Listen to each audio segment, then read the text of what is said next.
Hello, everybody, and welcome to Technology Today for December 1st, 2024. It's Season 1, Episode 33.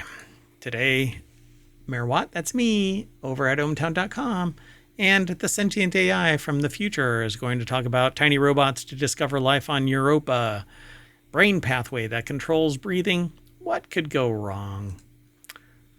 Light supercharges CO2 recycling, antimatter experiments, the mysterious compound in American tap water. Ew. Everything's powered by ohmtown.com. Go over there and become a citizen. See you on the other side.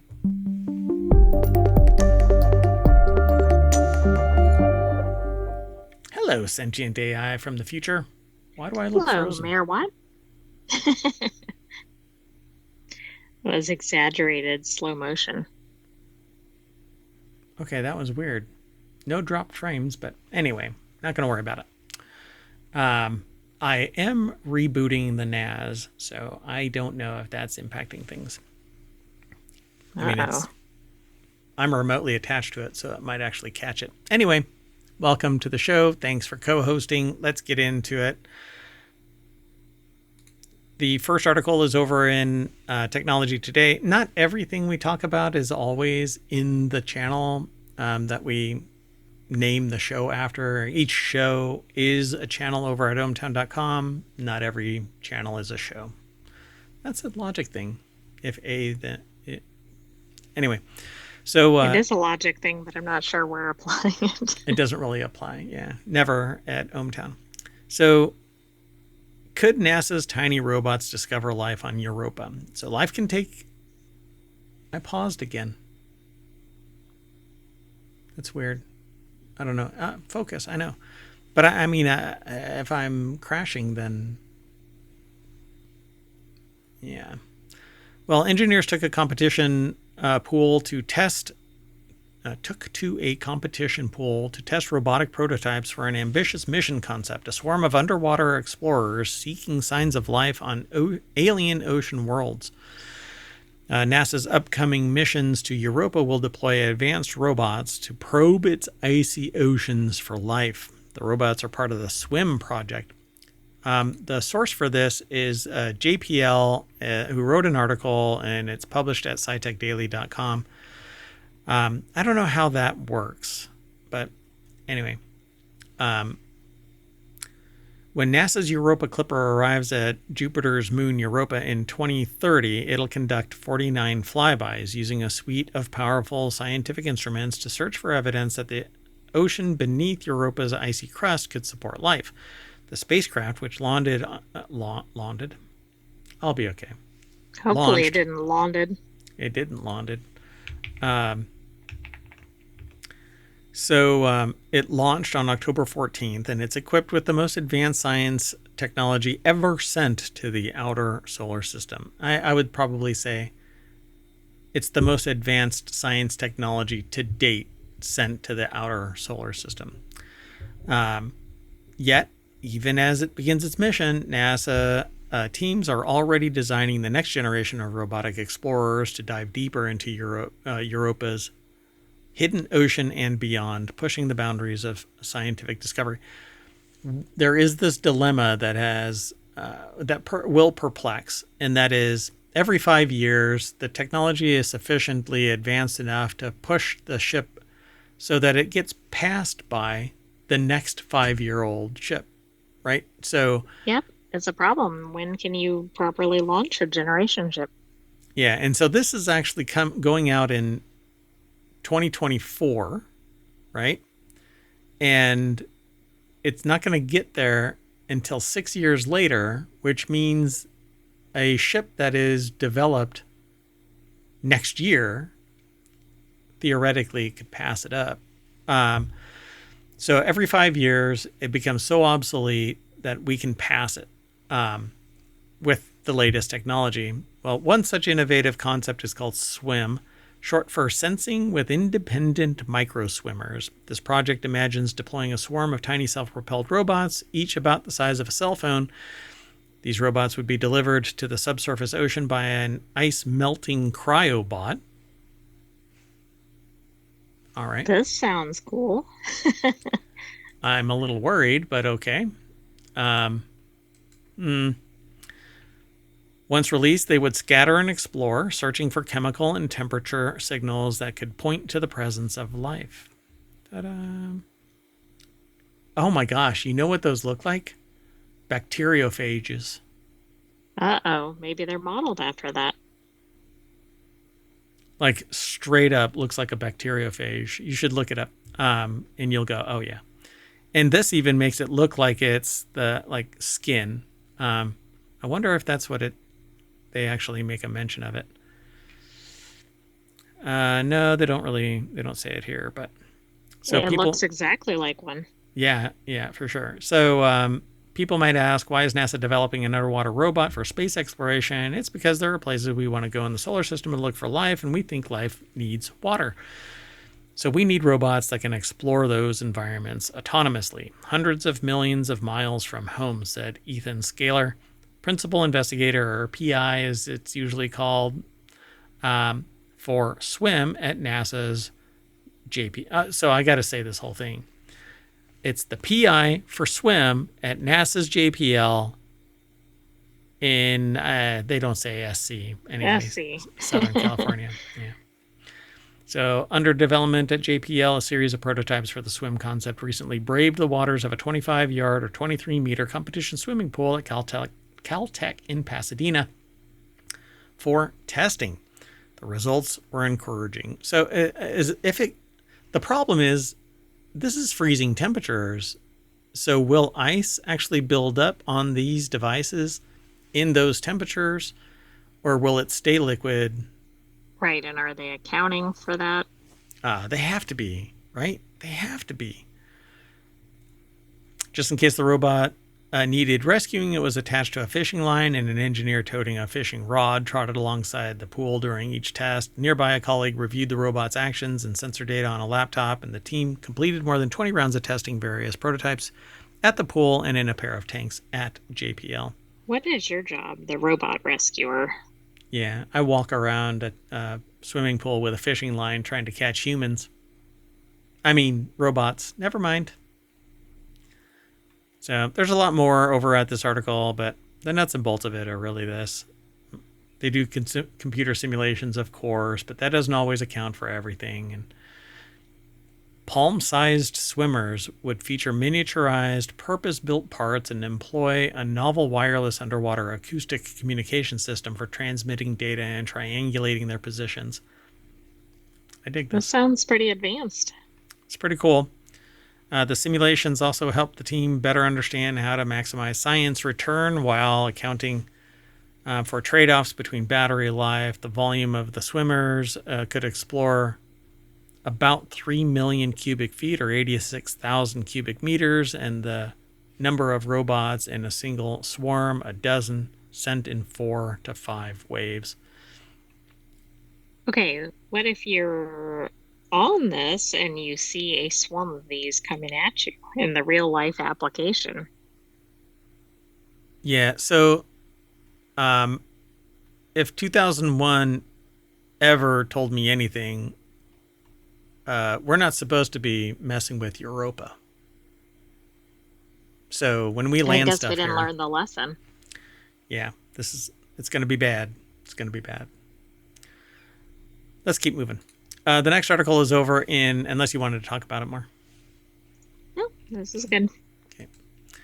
So the next article is over in Technology Today as well. Yoga in a pill? Question mark. Scientists discover brain pathway that controls breathing. What could go wrong? Ah. Well, I don't know. Like, you could stop breathing, you could hyperventilate, all kinds of things. You So could hack into somebody else's breathing. here, drink this. And it's just you stop breathing. So, look, I like a good conspiracy. I like world building. This is something that somebody could use as fodder for their murder mystery, whatever, right? So, a new study from the Salk Institute identifies a brain circuit that controls voluntary breathing and emotional regulation. potentially aiding in the development of treatments for anxiety and stress disorders. Take this. Hold your breath. Oh, wow. And see, it's both of them. So we don't want you to get too excited about the fact that you can't breathe anymore. So we're just going to calm you. Right. We want you to stop breathing, but chill out about it. Yeah, that's what I do.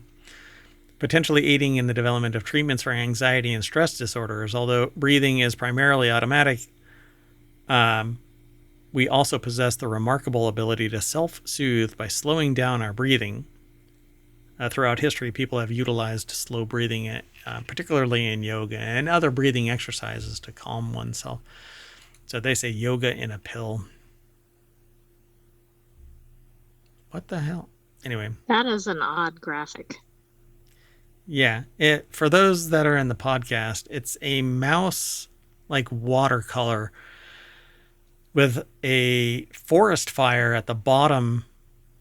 And it's larger than the forest. It's larger than the forest, yeah. And so it actually says that underneath the caption says, a mouse breathes in air to form a brain-shaped cloud which pours rain down onto a wildfire that represents the hot emotions of anxiety and panic. And it was credited to the Salk Institute. I mean, this is quite the graphic. I guess we have not just scientists, but also artists. It's graphic. Oh, yeah, that can't be AI, could it? Oh, maybe so. I don't know. So for the first time, neuroscientists at Salk Institute have identified a specific brain circuit that regulates voluntary breathing. Using mice, the researchers discovered a group of neurons in the frontal cortex that connects to the brainstem, which governs essential functions like breathing. Their findings indicate that this connection between the brain's more complex regions and the lower brainstem's breathing center enables us to coordinate our breathing with our current behaviors and emotional state.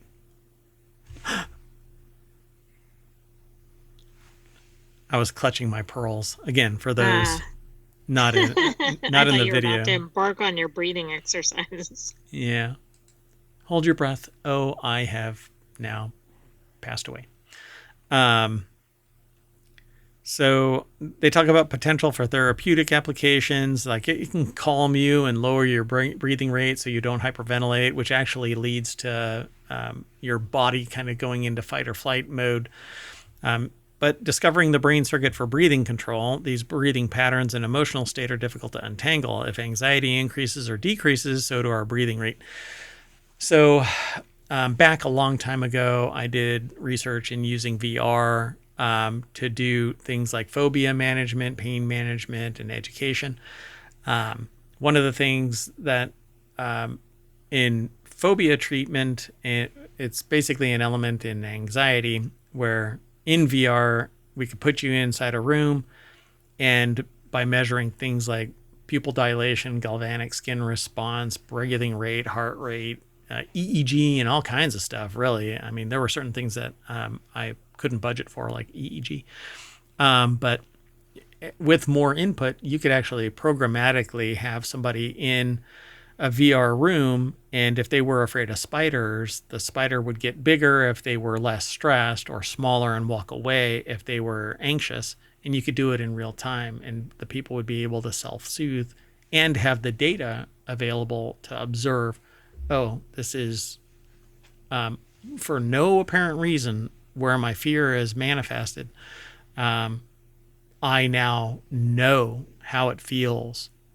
And when it gets bigger and smaller, that kind of a thing, and I can do something myself. Right, and you can probably manage it, yeah. Yeah. So researchers assume that the brain's frontal cortex, which orchestrates complex thoughts and behaviors, was somehow communicating with a brainstem region called the medulla oblongata. You have to say it like that. The medulla, which controls automatic breathing. It's something that I mentioned in yesterday's episode, I think it was, where there were autonomic functions, and it related that must have been in RealityHacker. It related to that resurrecting that brain that had functional death. And so it says to test this, they first consulted a neural connectivity database and then experiments to trace the connections between these different brain areas. I'm really interested in a thing called OpenBCI for an EEG, but it's wildly expensive. The componentry, cheap date, not a big deal. But getting the computer that links all of these leads, Right, it's a brain $1,000. computer interface. Yeah, OpenBCI is Open Brain Computer Interface, and there's a website for it. But the computer is $1,000 for 8 leads, and I actually want 16 or more leads. So that device is $2,000 just for the computer, not all the rest of the componentry. And they call that approachable. Okay, well, my lab It doesn't might have that be much money. compared to like $100,000 in equipment, but it's not really approachable. Yeah, so these initial experiments revealed a potential new breathing circuit. Neurons in a frontal region called the anterior cingulate cortex were connected to an intermediate brainstem area in the pons, which was then connected to the medulla oblongata just below. So these autonomic systems keep you alive because if you had to concentrate to breathe, the moment you fall asleep, you delete. Right. Yeah, that's a key detail. So damage to your medulla can actually cause some problems. Your body might actually be able to relearn, but you can't repair. Your brain doesn't repair. It just remaps. So Hans's team hypothesized that certain emotions or behaviors could lead cortical neurons to activate the pons, which would then lower activity in the medulla, resulting in slower breath. So you basically can self-soothe if you can master that connection. So don't freak out. Take a deep breath. Relax. Woosah. I wonder if this will have application for things like anesthesia or And that's other items, essentially... or is it just more like in the phobia area? Oh, no. This would have understanding more fundamentally the emotional state and breathing would lead to... It says they also used a technique called optogenetics to turn parts of the brain circuit on and off in different emotional and behavioral contexts while measuring the animal's breathing and behavior.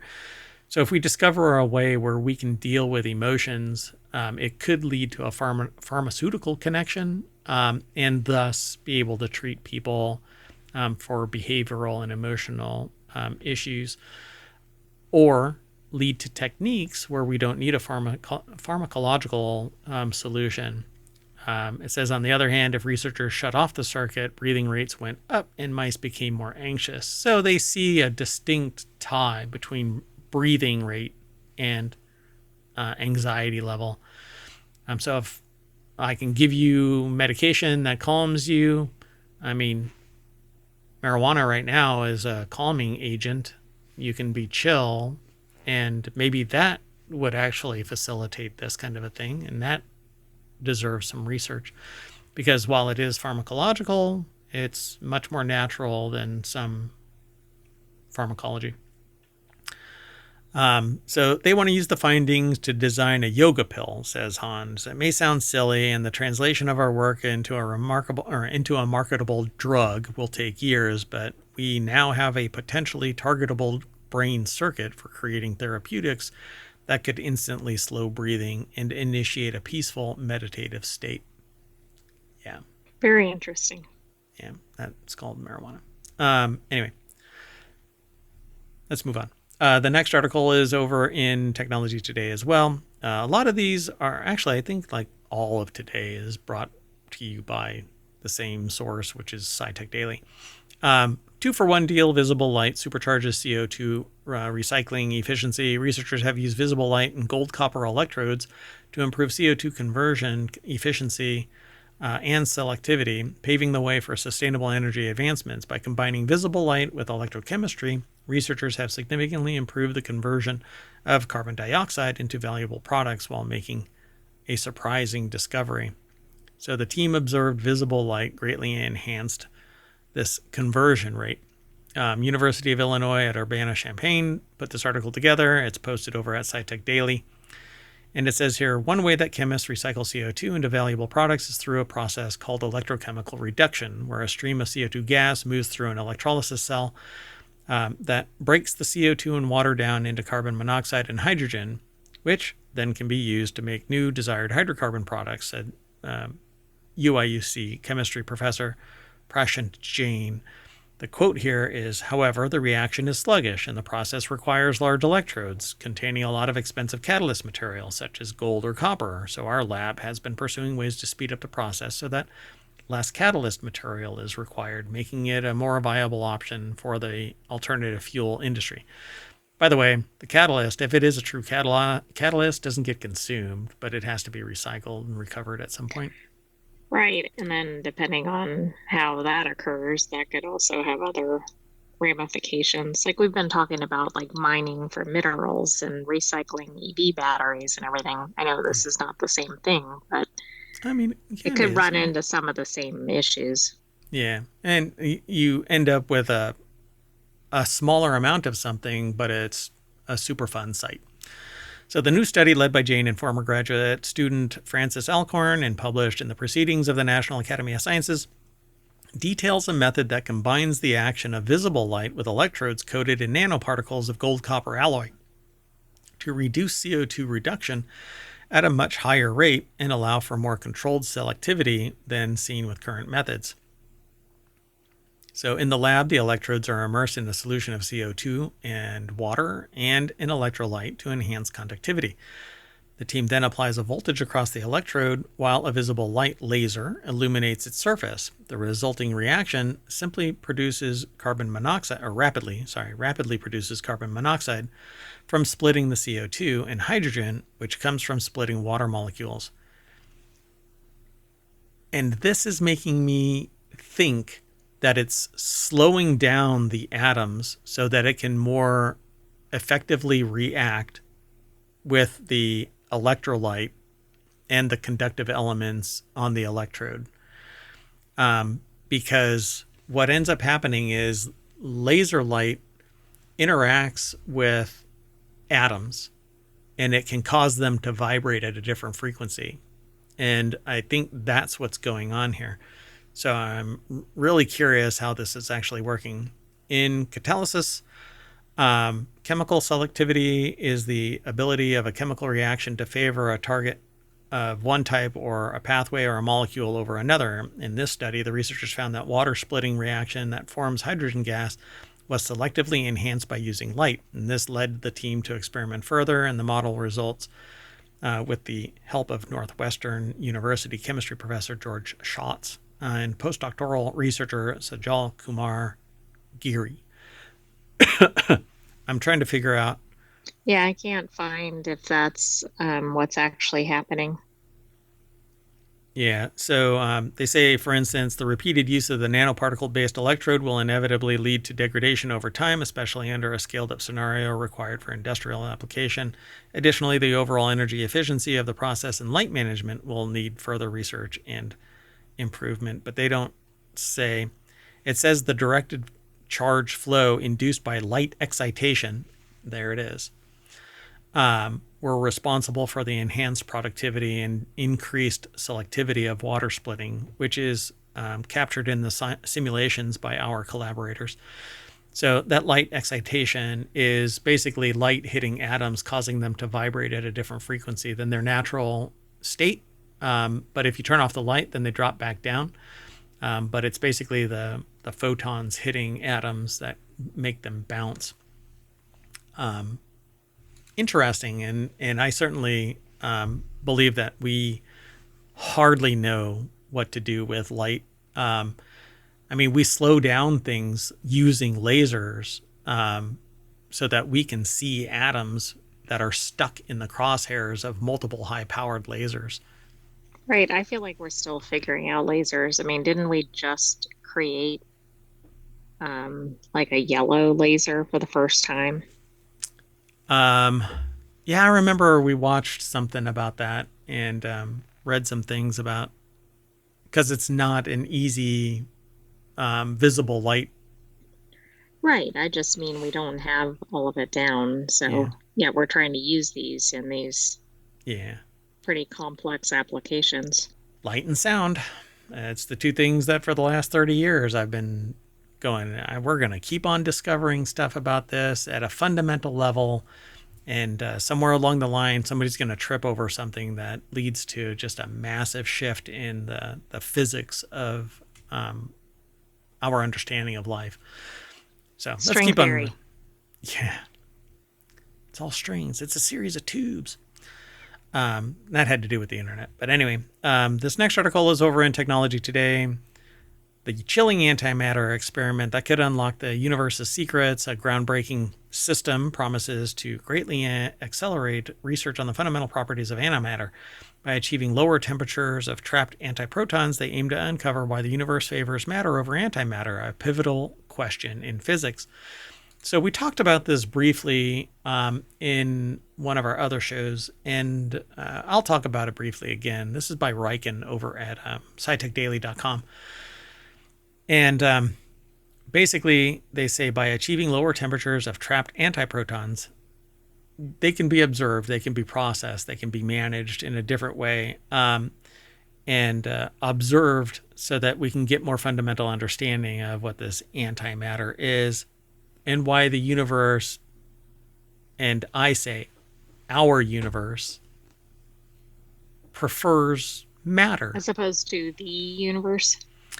Yeah, so what if we actually have a multitude of universes and there is an anti-universe, but they think that their matter is matter and our matter is antimatter? Sounds very counterpart. So a major breakthrough led by Riken has taken a significant step toward solving one of physics' greatest mysteries, why normal matter vastly outweighs antimatter in the universe. The team has developed a cutting-edge cooling system capable of rapidly reducing the energy of trapped antiprotons, enhancing the precision of experiments that probe this cosmic imbalance. Protons dominate the universe around us. For instance, a single ice cube contains a staggering few septillion protons. About half of our body weight comes from them. In stark contrast, antiprotons, particles with the same mass as protons but an opposite charge, are exceedingly rare. They just don't punch through the universe barriers. Right. Are they, or do we not know they're there to measure them? We just don't have a means of effectively measuring them in mass, right? Because everything we have is of the opposite charge. No matter what, we can't make it see the other charge except in the minute scale. I am not a physicist by any stretch. I definitely don't have my head wrapped around the math, but so I'm not even sure I would know an antiproton if I saw one. Yeah, I've never met an antiproton that hasn't obliterated itself around a proton. So this massive disparity extending to all particles and their antimatter counterparts poses a fundamental question in modern physics. So why does the universe today consist almost entirely of matter? It doesn't. It's our matter versus the upside down's antimatter, and they're pinned together because that's how the universe works. And so for every matter, there's an antimatter, but it's just holding on to it. In concept, they should be equal. We just don't see it because it's in the opposite side of the universe, the anti-universe. But it's our anti-universe, not their anti-universe. There's a person named Mayor Watt that's doing this same exact show, but in the antiverse. Our perception of the antiverse. Is that on Antitube? Correct. It's in the not YouTube. No, it's even called YouTube. Everything is the exact same except that it's made up of anti. Our perception of antimatter. Anyway, since antiparticles can now be produced in the lab, one way to discover the cause of this imbalance is to measure the properties of antimatter particles at extremely high precision. Physicists can then test whether there is even the tiniest difference in the properties of matter and antimatter pairs that might have led to the gradual attrition of antimatter over cosmic timescales. Can you imagine? at the precipice of white light and darkness is the rainbow. We talked about this earlier today. So what if at the precipice between matter and antimatter is the transition through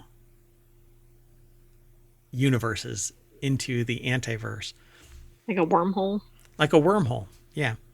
And there you have counterpart, basically the idea of counterpart. Anyway, the measurement resolution is limited by the antiproton's temperature. So the cooler the antiproton, the smaller its oscillation amplitude, and the less sensitive it is to external noise sources, enabling researchers to learn more about its fundamental properties. This is the motivation behind the sophisticated new cooling system developed by Ulmer's team. It uses a resistive cooling system, uses magnetic bottle to select very cold particles efficiently.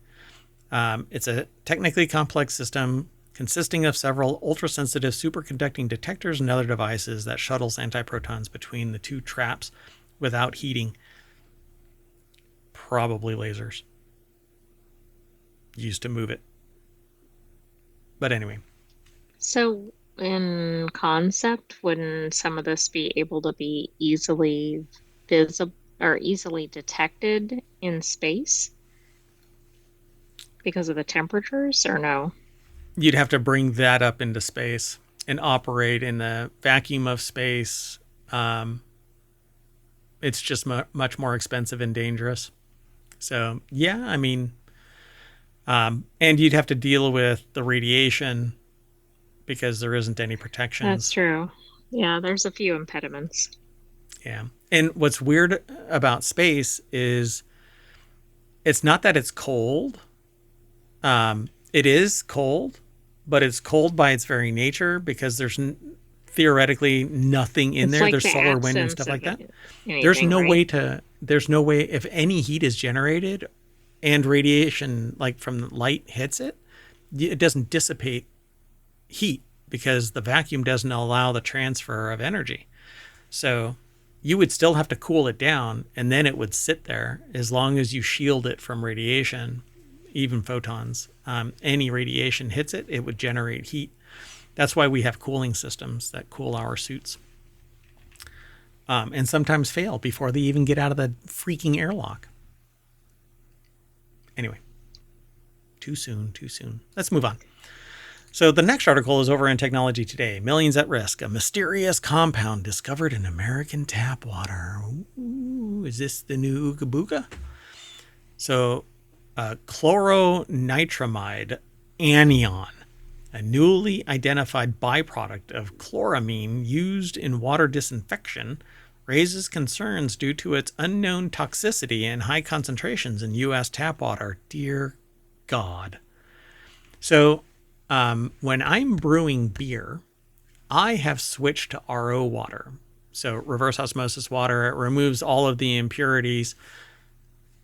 This may not be part of that. It may actually remain. I don't know. Right, because if you can't detect it, how can you remove it? Yeah, if it's small enough. Or how can you be sure that you removed it? Let me see something real quick. I want to see.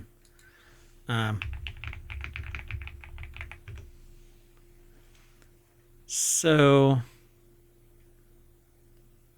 yeah, I'd have to go and look into it because an anion is larger than a neutral atom from which it formed. So it's formed from a chloronitramide, so chlorine and nitrogen. So, and I think a lot of water systems, at least in the US, are chlorinated. Correct. Yeah. So many public water systems in the United States rely on inorganic chloramines to disinfect water, but the byproducts, let's see, what do they say here? The American Association for the Advancement of Science, or ASS. I don't think they'd appreciate that pronunciation. Is that the wrong characterization? Anyway, it's published over at SciTech Daily. This just freaks me out because I watched, there is well, they may be huge now, I don't know, but they made these video shorts, and one of the video shorts is a person coming home from shopping, but they don't listen to the radio or the TV in time, and they drink a helping glass of water. And then they're like, where is everybody in the house? And they turn on the TV because they see somebody talking, and it's a report from the government saying, don't drink the water, not even boiling can save you. Wow. And then they Yeah, turn I the mean, corner, this makes you think of it. and in the back of the room is one of the family members largely being impacted by what amounts to a cordyceps, which don't look it up. Anyway, so detected in the tap water of millions of Americans, the compound's toxicity remains untested, prompting calls for immediate toxicological evaluation and raising questions about the safety of chloramine in public water supplies. For over a century, chemical disinfection of water supplies has effectively reduced waterborne disease by killing pathogens in drinking water. And I hear people going, well, it's worked for blah, blah, blah, blah, blah, if you don't know it and it's actually negative to your health. Yeah, if we don't know, so I don't want to speculate, but if it could cause chronic conditions in people or other or worse, I mean, we probably need to know. it could be the freaking foundation for why I think that there is a rise in sociopathy around the world, let alone in the United States. But it says, however, for decades, chloramine decomposition has been suspected of producing elusive chemical byproducts, including potential nitrogen-containing compounds with unknown toxicity. One such disinfection byproduct, referred to simply as unidentified product, remains uncharacterized despite being first identified more than 40 years ago. What the frick? Willful ignorance. So a breakthrough in identifying chloronitramide anion by combining classic synthesis methods with advanced analytical techniques like high-resolution mass spectrometry and nuclear magnetic resonance, or NMR, spectroscopy, Julian Ferry and colleagues isolated and identified chloronitramide anion, which is a negative ion, as a previously unidentified product of inorganic chloramine decomposition. So Ferry et al. Measured chloronitramide anion content in a range of chloraminated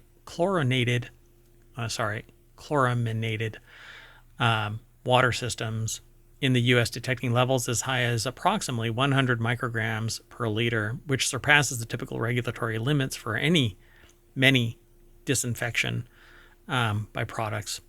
So 60 to 80 particles per liter, so micrograms. Anyway, notably, this compound was absent in water systems that used alternative disinfectants. Although direct toxicological studies have not been conducted, the authors caution that computational analysis suggests that chloronitramide anion may not be benign, emphasizing the need for immediate toxicological. I'll get that word one of these days. So there you go, folks. We've got something else that we need to pay attention to. Don't freak out. It's already too late. If we have safety standards for things that we don't know exist, I wouldn't bank on those. And plus it sounds like it's being detected higher than where we think things should be in there anyway. But Right. This definitely needs more study, but it's certainly concerning. Pretty interesting. The more we know, the safer we can become. But this is fundamental research, probably supported by a federal grant, and then it's released into the wild so that you can either willfully be ignorant and fall prey to whatever this is doing to your biology, or be part of the solution and endorse any solution that might come from this fundamental research. Willful ignorance is no excuse. Well, anyway, we're going to go get a glass of water and, oh, never mind. That'll just bring us back to the front page of Technology Today, which is housed at ohmtown.com. And it's the name of our show, podcast, playlist over on YouTube, Discord, etc., etc. So be sure to follow us on YouTube and Twitch, and download the podcast, like and subscribe, leave a 5-star review, all kinds of stuff, folks. You have options. Be the change you want to see in the world by following ohmTown. Anyway, thanks. I'll say bye, and so will the AI. Good night, Town citizens. Thanks for joining us for Technology Today. We should have another episode for you next week, but stay tuned for Four Wheel Tech. And that's our last show for Sunday. So be sure to follow us. See you in a little bit. Bye bye.